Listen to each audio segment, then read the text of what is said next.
moment for MEDAS to have the alumnus presenting her expert topic to the audience. On behalf of MEDAS and faculty and students of MEDAS, I, Professor Shashank, welcome Architect Shruti. I welcome all the audience, all the participants for the webinar. I request the coordinators to give a brief introduction of Architect Shruti. Thank you. Very good afternoon to all the attendees. I'm your coordinator for the evening, and I request all the attendees to first please mute your microphones so that we could have a smooth and uninterrupted session. In case the attendees have doubts, they will be clarified in the end after the presentation. And for the students of Midas, please type in your doubts in the chat box. And for all the other attendees, you can raise your hand on the screen. You have your raise your hand button in the controls provided to you on the screen. Thank you. And please mute your microphones. This is a request to all the attendees. Moving over, Architect Shruti Athreya is an alumnus of Midas. She graduated from Midas with a bachelor's in architecture and went on to do her master's in integrated urbanism and sustainable design at the University of Stuttgart, Germany. Her practical experiences include working as a research intern at JDS Architects. She was an intern at Penscape Architects, volunteering and serving as a faculty for various sustainable design workshops in India and Indonesia, interning at Votrong Jia Architects, Vietnam, assistant teacher at ILPO, Stuttgart, Germany, and an urban researcher at SBET in Stuttgart, Germany and Cairo, Egypt. We hope that this session proves to be fruitful to aspiring architects and designers who've made it a point to be a part of this webinar. Over to you, Architect Shruti. Thank you for that wonderful introduction. First of all, I would like to thank the principal, the institution, the principal, the dean, and the other staff, Manju ma'am, and also Rajni Reddy ma'am, for inviting me to be part of this webinar. I'm going to be giving a lecture on sustainable urbanism, and it's going to be an introduction to the topic. So I will just share the screen, start sharing the screen for it.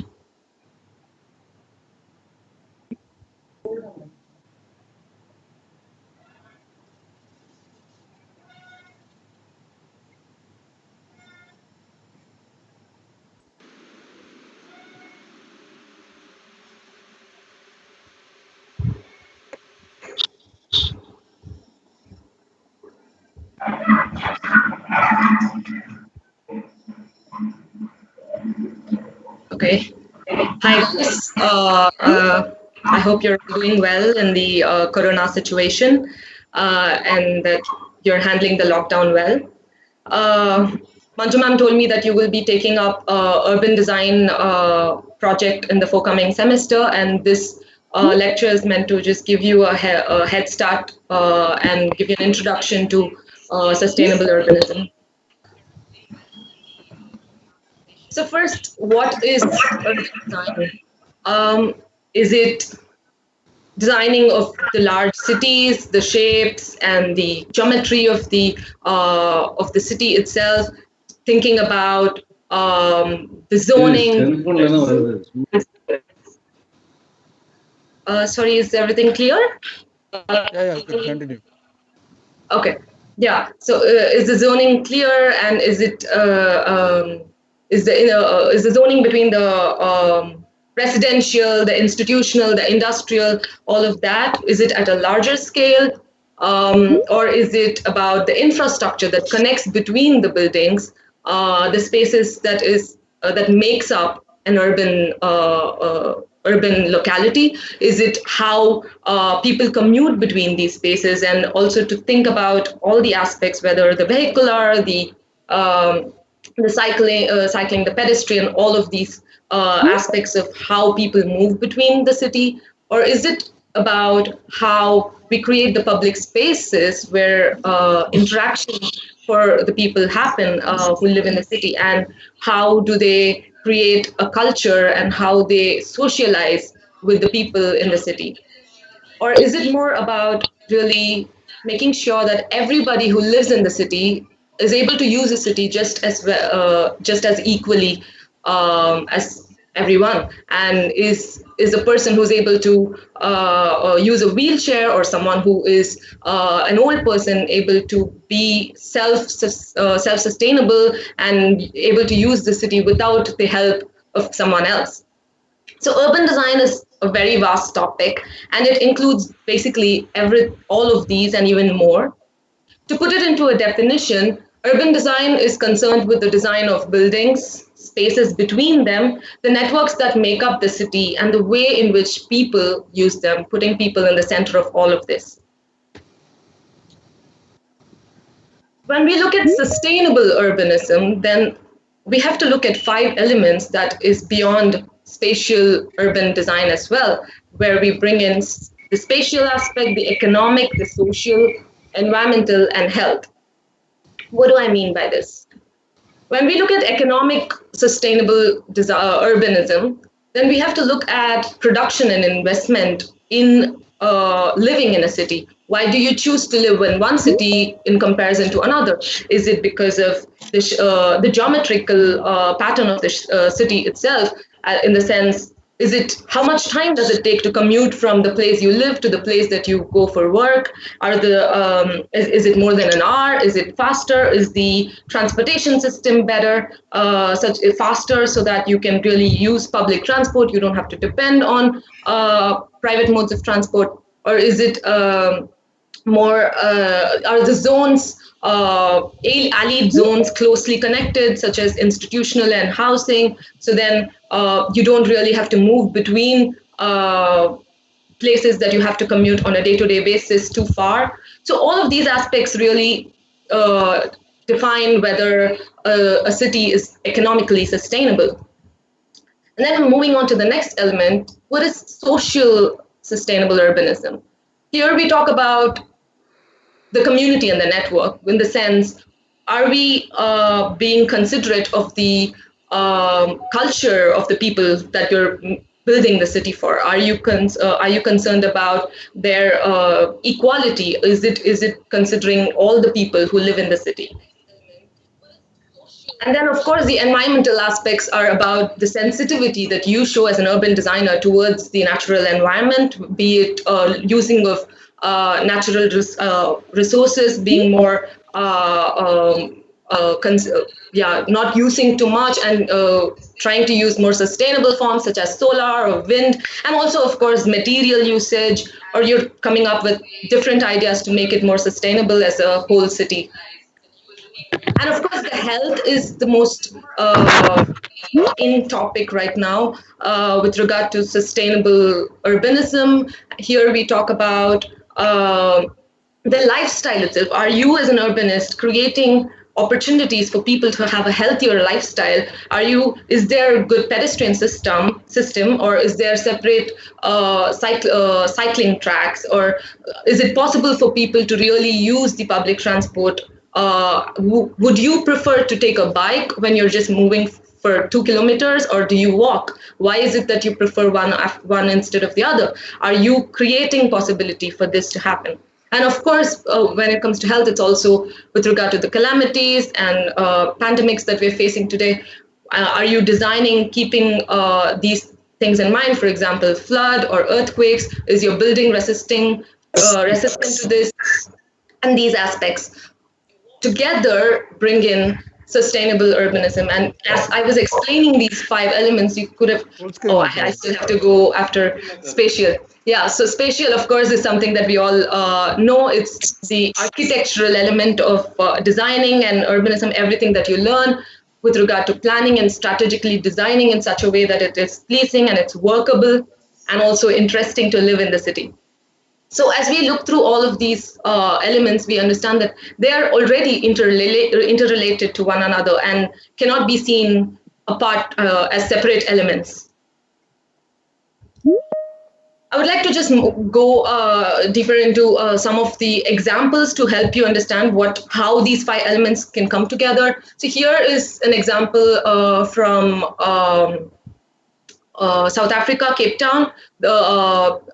An urban organization called VPUU is using urban upgrading as a system to prevent violence in the community, and the community has a lot of youth violence as the around the teenage years, where where kids start moving towards violent behaviors and start dropping from school. So they are trying to make space for and create an entity where the urban spaces can become more positive, instead of doing these negative activities such as murders or gang activities or drugs and stuff.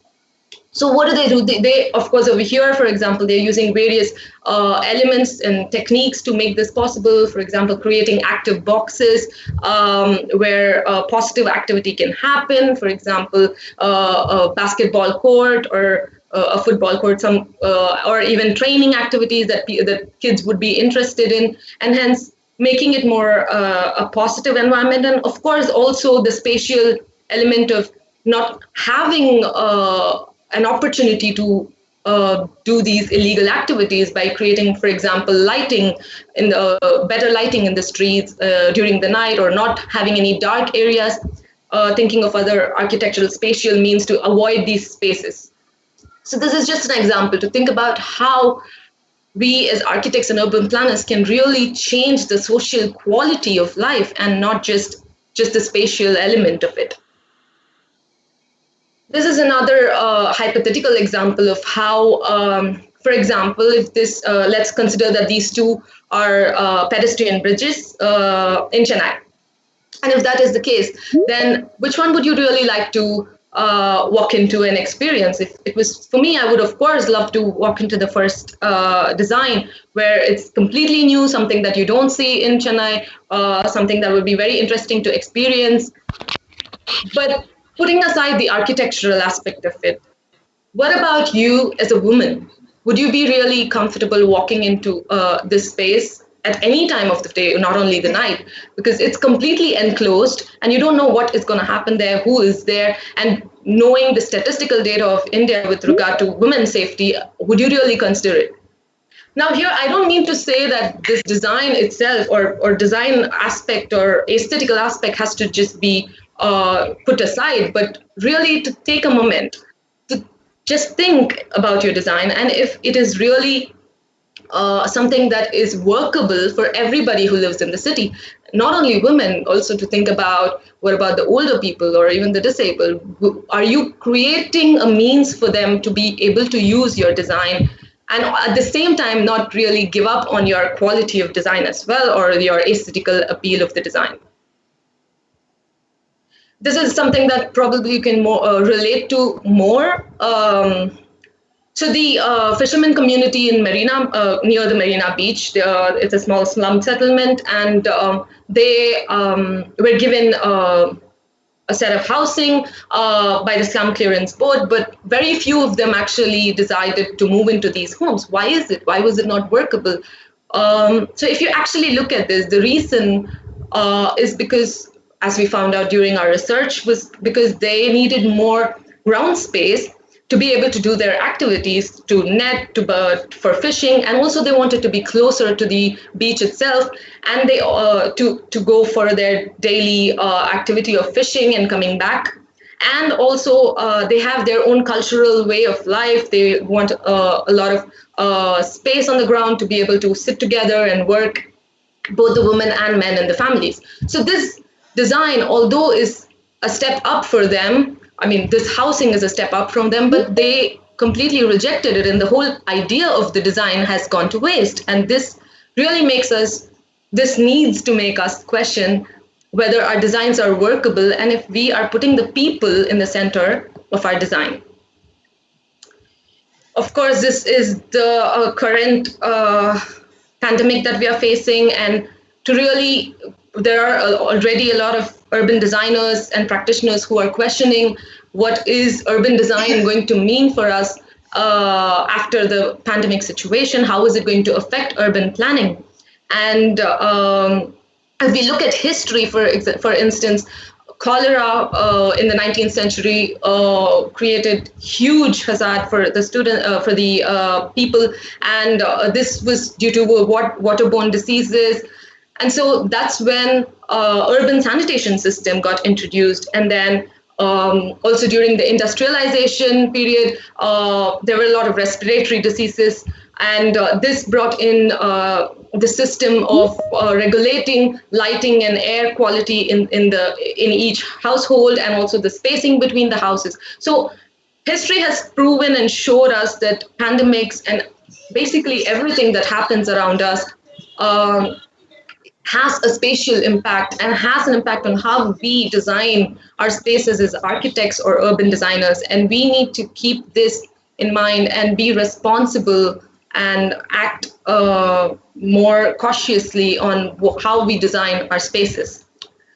Of course, when we look at the corona situation, people are already thinking about micro cities within cities and thinking about how we can reduce the movement from one place to another and really be self-sustainable within the city in pockets, and hence reduce the densities, and maybe starting from agriculture to institution and work, everything into a micro scale. And this is something that is already under research.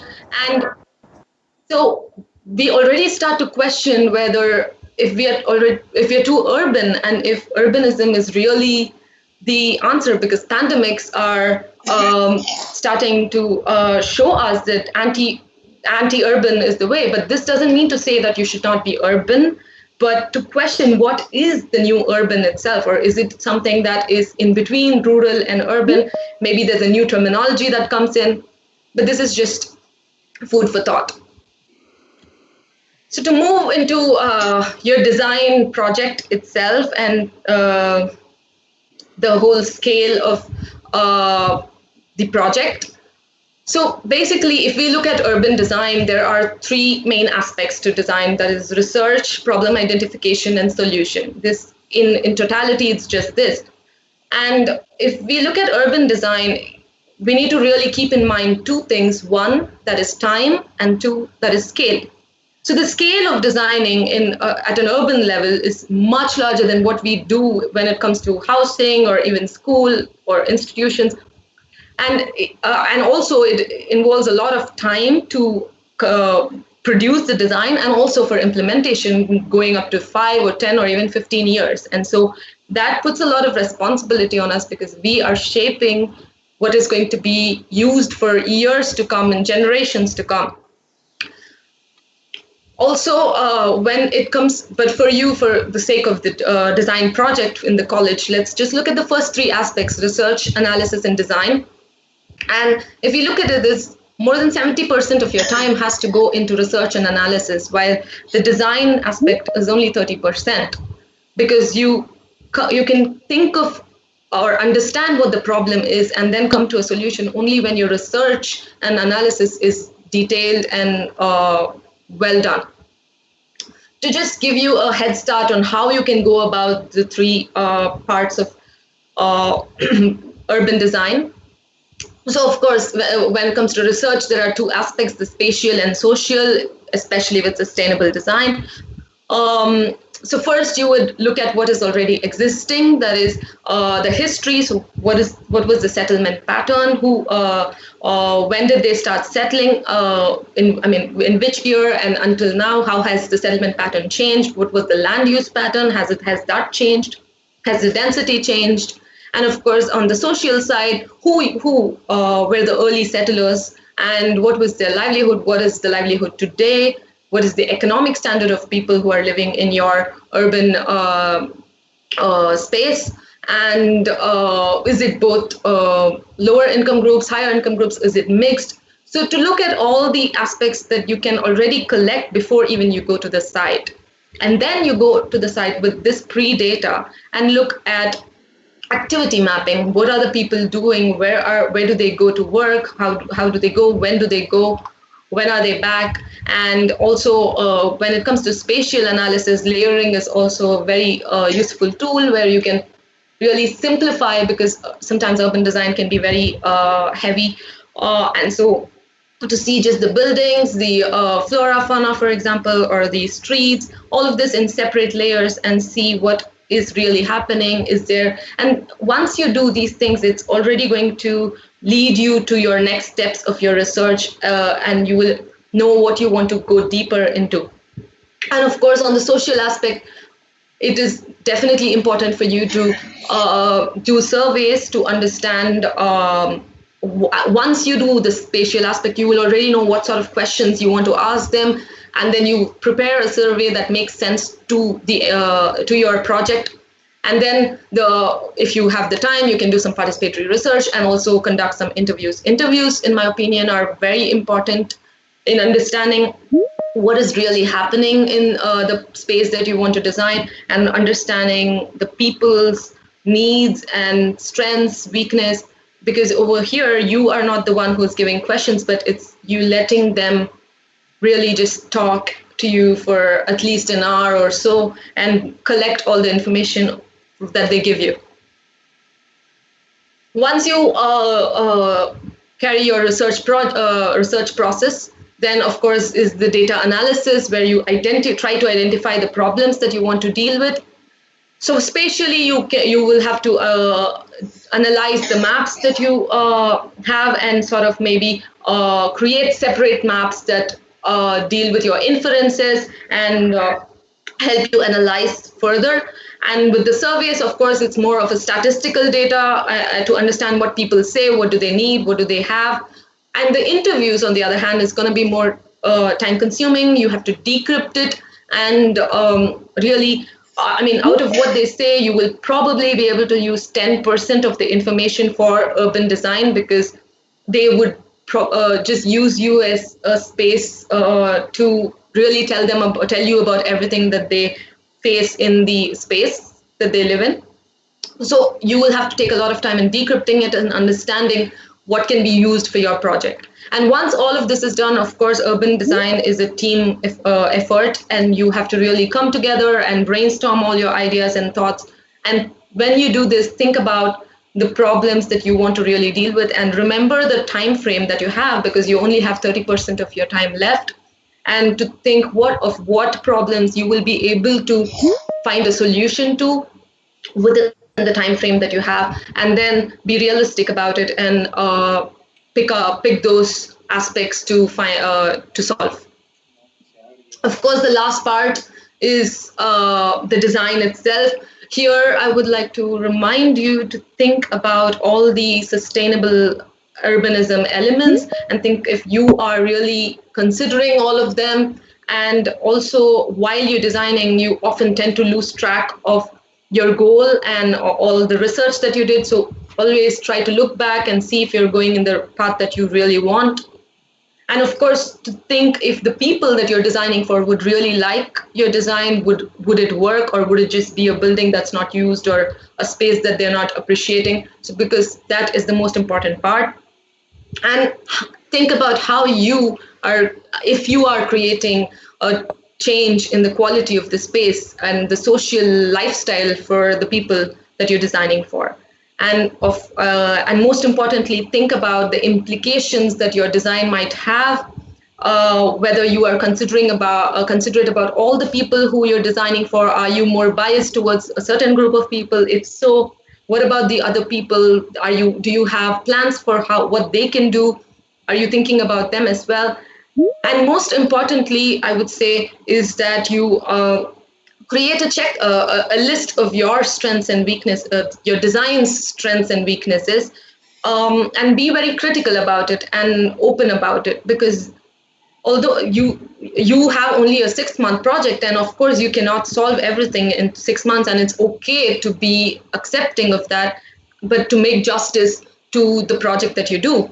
And also, if you are critical about your solution that you have given, okay, this is your design is taking care of these aspects, but you haven't really had the time to look into these. So when you list them down, then maybe your design project is taken up by the government and or some organization, and they will be able to really work forward with it. Or even the next batch can take up the same design and work on with the same design and come up with better solutions.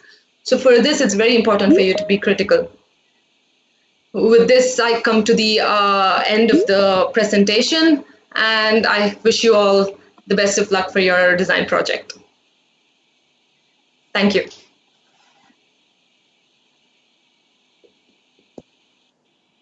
We have a few questions here. The first question is from. That's Cutie. Cutie. May I request all the attendees to please mute your microphones? Okay, the first question is from Kapil Kavale. Are you here? Yes, Mr. Kapil, are you online?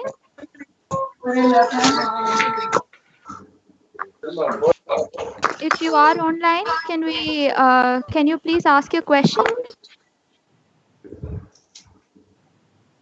Okay, it doesn't seem like he's online. The next question is from Sarah. Sarah, are you on? Yes, I can see you. Please unmute your microphone and you can ask your question.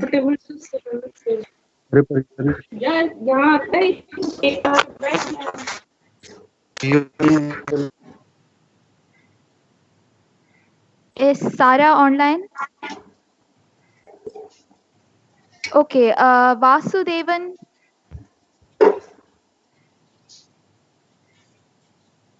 You can ask your question. Please unmute Yes. your microphone. Yes, ma'am. Good evening, ma'am. It's a wonderful session. You have explained everything. I have a small doubt because there is always a constant flow of migrants from village to urban who sprawl the slum settlements. Though the government is having schemes for this slum clearance, how to address this problem, as the survey says about 400 to 800 migrants to urban areas daily. That's the first question. Second, how to make the rural area sustainable to avoid these migrants? Okay, sir. Thank you for your question. It's a very relevant question for the scenario that we're facing today. I think your first question is to be answered by your second question. So basically, as I was pointing out, we are already thinking about micro cities right now, which is because of this migrant situation, where we are questioning if urbanism is the real solution itself. And this is happening because they do not have the jobs or do not have the means to be able to self-sustain themselves in their own space.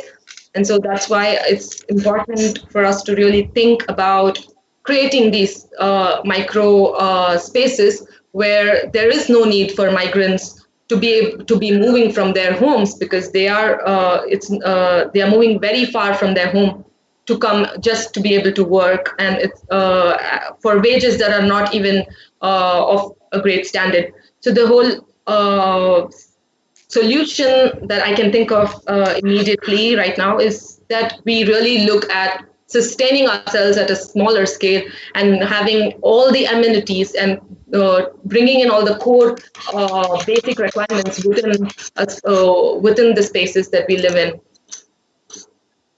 The problem is by the time the government take the surveys and implement the finance and the completion of that slum, what are the dwellings, again the same amount of people are sprawling, and it is like a continuous process, and I don't know how to stop or how to regulate this one. It's a big issue for urban design. Yeah.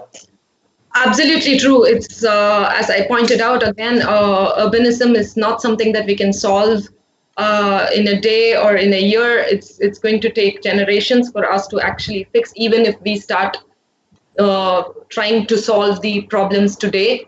And as you pointed out, yes, they are constantly moving, and because they do not still feel that they have the security that in their own land, so this requires us to work with the government as urban planners, and not only as urban planners. I believe that it's only when people from all institutions come together and find solutions along with the government and create strategies that will work in the long term that we can ever expect some change to happen.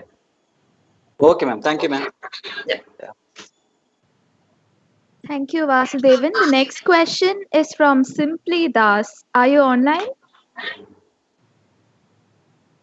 Mr. Das, are you online?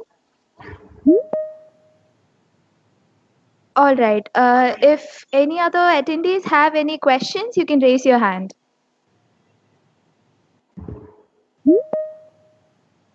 Okay, I think we've come to the end of this presentation. Thank you so much, Architect Shruti. Thanks a lot for spending your valuable time with us. We really had a fruitful session. Thanks a lot. Thank you all for this wonderful opportunity as well. And I hope you had something good to take from this. Thank you. Thank you so much. Vaishnavi, I just raised my hand. You didn't look at it? I'm sorry, I couldn't see it. You can go ahead and ask your question. Yeah, this is Ramalingam, architect from Madurai. It's good show, Shruti. Touched almost every point. But the previous question by Vasudevan was about slum clearances and things like that. Is it not the high time for the urban designers or the planners to think about accommodating these kind of settlements to happen instead of allowing it to slum and trying to clear it? Should we not think about a planning procedure to accommodate these kind of settlement, maybe in terms of affordable housing, rentable housing, or something like that? Maybe whichever scale, maybe in a small clusters, because you can't live away with these kind of migrants.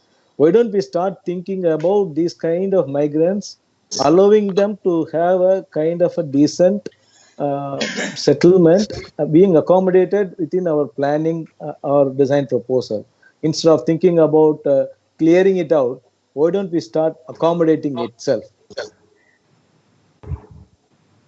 Absolutely, sir. In my slide, if you had noticed, I was talking about the fishermen community and how they did not provide for a system that was cohesive of their needs. And this is what I think is important. And they are people who are living in the city who are also contributing equally to our lives, to our needs, and they are part of the city. And we need to definitely start taking them into consideration and making it a part of the urban city itself. And that is what I guess I was meaning when I said think about their needs and culture and their requirements for their daily life, instead of just giving separate clearance, slum clearance housing space. Instead, make their own space into a better livelihood, into a better lifestyle. Yeah, but the fisherman is somebody who is part of our, the evolution of the city. They are not new to the city, but the Exactly. kind of migrants, they're coming out from the other places. I think we should start think about accommodating these kind of settlements to happen in a decent way, maybe spread all over the urban settlement or whatever it is, and instead of allowing them to make them a slum, we should start accommodating them as part of the Definitely, urban sir. fabric. Yeah, thank you. Definitely. Yeah, how are you, Ramalingam, sir? Vasudevan, you are a student from NIT Tichi, sir. RC Tichi. Oh, how are you? I didn't realize நல்லா that. இருக்கும், sir. நல்லா Yes, sir. As you rightly said, these migrants are supportive of the urban worker also. Now, because now we are feeling very difficulty because our servants are not there, drivers are not there, and we are facing so much of problem. As I said, it is to be in congruence with the urban activities, sir. Yeah. Okay, sir. Thank you, sir. Thank you, sir. Thank you. Thank you so much, sir. Thanks a lot for your contribution to this webinar. Do we have any more attendees who have doubts? Okay, thank you so much, Architect Shruti. Now over to the principal of Midas. Okay. Thank you very much for your sparing your time for Midas. And I hope we have more sessions like that. And I request you to come to Midas physically when college reopens and enlighten the students and share your experiences with the current batch. Thank you. Justin, can you go for a vote of thanks? Sir, there is one more person raised his hand. Ashok. They should look at the. Reshma Ashok. Okay. Hello, Shruti. My name is Reshma. Can you hear me? Yeah, you can proceed. It's okay. Yeah. Yeah, okay. So you were talking about micro and tiny living, and that's something that fascinates me as well. So when you look at India and Indian community, how do you think you can actually convince people in India to follow tiny living, because that's not something that is, and that's something that's alien to our way of being. So how do you think you can promote that in the Indian society? Okay. So when I was talking about micro living, I was talking about microorganisms, which is basically to be self-sustained in within the micro space. But of course, micro living is also very essential because there's lack of resources, and we need to be more sustainable with the way we build our own structures as well. I think, quite honestly, more and more people are becoming aware of the situation, and the natural calamities, pandemics are making people more aware of the need to be sustainable on all aspects, and that people are more open to hearing us. And as I think it's the few people who really change, who will let others also see what a lifestyle like that means, and then the change will really start happening at a larger scale.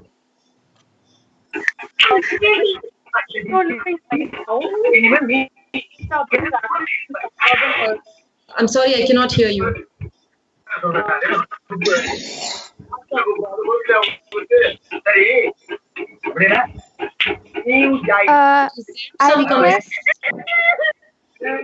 I request the attendees to please mute your microphones.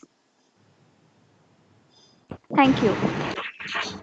Yeah, Yeah.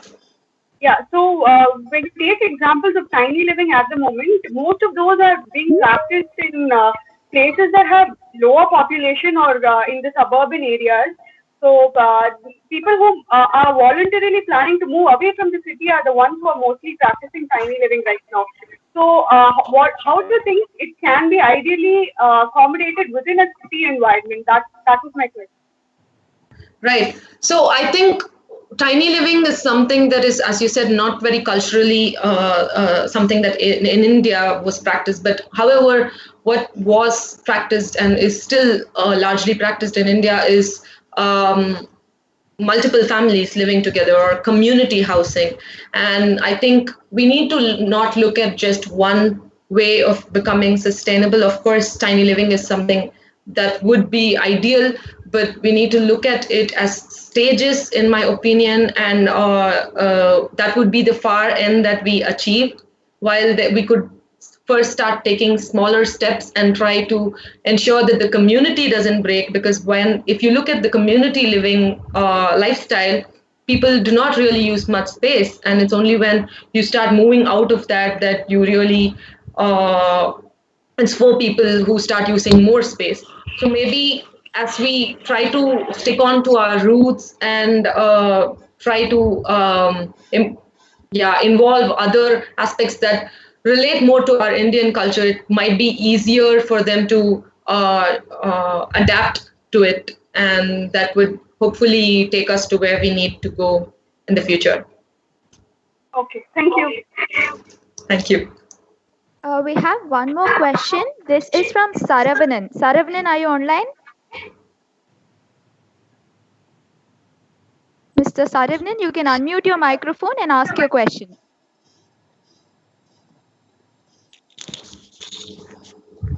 Another person is there. You can ask another person. Yes, yes, sir. Ravi Do we have any more takers? Do we have any more questions? You can unmute your microphone and go ahead and ask your question. Mr. Ravi Madan? Yeah, hi, hello. Can you hear me? Hello? Yeah, please. Yeah. So, hi, the thing is, like, due to this pandemic, COVID-19, everybody has started thinking for the rigorous changes in the design, like infrastructure, etc. So, first thing, do we really need that? Because these kind of pandemic occurs at a while, once in 100 years. So everybody has a thinking of rigorous changes. So isn't it going to affect our economy first, which we are already going to lose by this pandemic? And why are not we thinking of additional things in the already built infrastructure? Uh, why for the new things we are going to? Of course, sir. Thank you for your question. I think when we talk about design, we are talking about changes that we make to existing as well, and not just new designs. For example, cholera, as I pointed out, was when people introduced a better sanitation system, and that has helped us and saved us from much more pandemics to occur. And so I think these pandemics are when we can react to the situation and ensure that we are more preventive from anything else happening in the future. And I think it's important that we react to it. It doesn't mean that we have to change everything that we live in today, but to really make these little changes that are essential for a better lifestyle and to avoid such a circumstance to occur again in the future.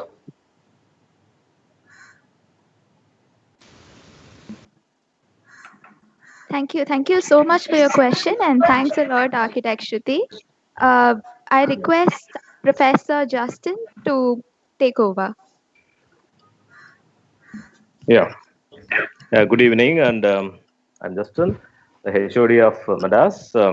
Yeah, thank you, Architect Shruti, and we are indeed proud of your presentation and your presence here, coming for us.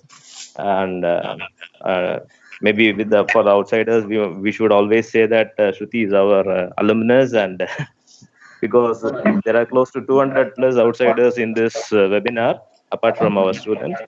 So, and the response from the outsiders is also so much that so many active participants are with us with the webinar. So I think you have almost touched most of the points in the urban design. And as one of our Mr. Vasudevan, I think so, he was asking about the migrants. And my personal opinion is like post pandemic, we might have a very different genre for the urban design itself. That's what I expect. And because I just came across a WhatsApp group where there was a discussion like quite a few number of trains were shuttling between Bihar and Telangana to carry these migrant workers, wherein on both the sides there were equal amount of people shuttling. So it is not between the rural to the urban, it is between places to places. I think this economics has to be worked out. It is very partial work of the urban designer, but still urban design is a collection of professions. So I think Shruti has already given enough insight on that. And primarily this was introduced for the introduction of fourth and final year students, where they are going to do this urban design for the next semesters. But this overwhelming response proves that this webinar is quite a good success. And thanks, Shruti, for being with us and very patiently answering all the questions. So thanks everyone, and the organizers, Manju ma'am and CK Praveen. At this juncture, I just want to thank Manju ma'am, because for quite some time she was pressing that our alumnus has to be doing this. So I think Manju ma'am is one of the success for having this successful meet. So thanks one and all the participants, everybody. So it was a success. Thank you then. Thank you. Thank you, sir. Yeah.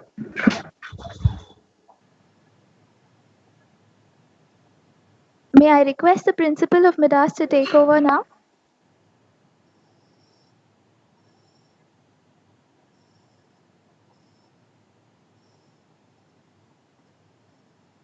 Sir, I said the program is over. I mean, HOD has proposed the vote of thanks, so nothing to say much now. Hope to meet you again in future, and we'll be holding another webinar on next Saturday on landscape architecture. So all those who have joined today are invited to join on next Saturday for the webinar by one of the well-known architects, landscape architects from Chennai. So see you on Saturday. Thank you. Thank you, sir. Thank you. Thank you all. Thank you, sir. Yeah, thank you, Stuti. Thank you, sir. Thank you so much to Thank you, everybody for Shruti. It was a joining. wonderful presentation. So thank you so much to everybody for joining. We hope this meeting had proved to be fruitful to all of you. Thank you, Architect Shruti. So we will meet again the next weekend. Thank you so much.